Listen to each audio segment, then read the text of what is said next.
yours. Check this out. Social media platform Parler has sued Amazon.com Inc. after the tech giant abruptly ended its web hosting services to the company, effectively halting its operations. Now, in the complaint filed Monday in a Seattle federal courtroom, Parler alleged the Amazon Web Services kicked the company off of its cloud servers for political and anti-competitive reasons.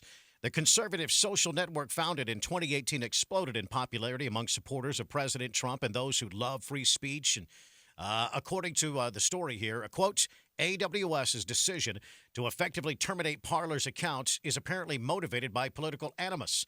It is also apparently designed to reduce competition in the microblogging services market to benefit Twitter.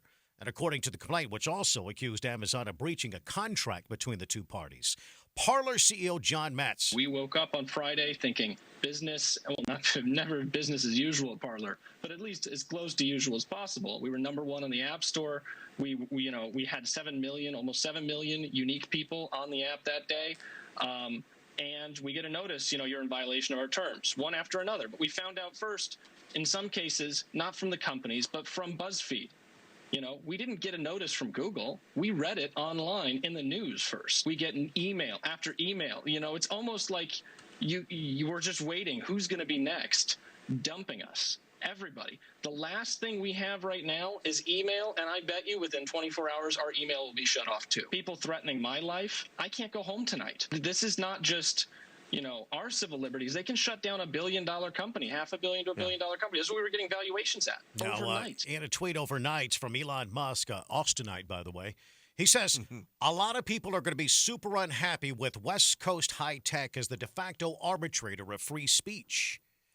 Yeah. This not only was this wasn't just an attack on conservative free speech, as a lot of people think. Parler was not limited to just conservative thinking and statements and whatever. It was open to everybody. I think this is more directed, as I said yesterday, directed at Donald Trump, keeping him off. I think that was the big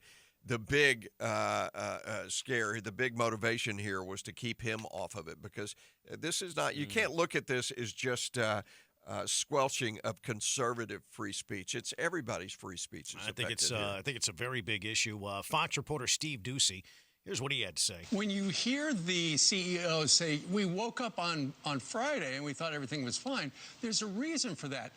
There's a great story in the Wall Street Journal this morning that explains exactly what Parler has been doing. On the day of the riots, Amazon reached out to Parler and said, hey, there's a bunch of stuff on your website that is inappropriate. You got to do something about it.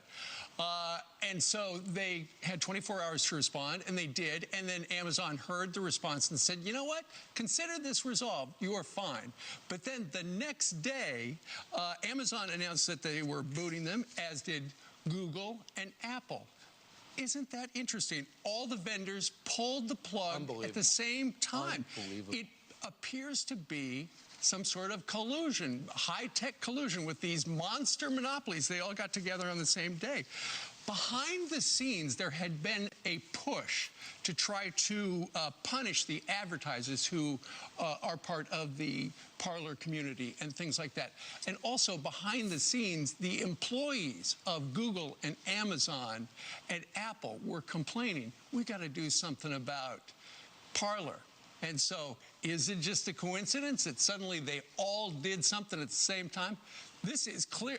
I think his argument, his lawsuit against Amazon, Parlers, I think the best thing they've got going is the anti-competitive, antitrust thing, because it does look like collusion.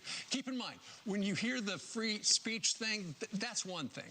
But the First Amendment does not apply to private businesses. They can do whatever they want.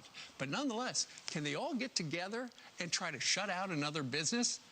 No. There you go. It is 5:54. You can join us at 512-836-0590. Yeah, it's unprecedented, but I really do think Donald Trump was the big focus here, because it's not just a conservative, it's not just a liberal thing. It's everybody. It's open to everybody. So that tells me that there was a more specific goal here. Yeah, than just conservatives, period. All right. Thank you, man. I appreciate that.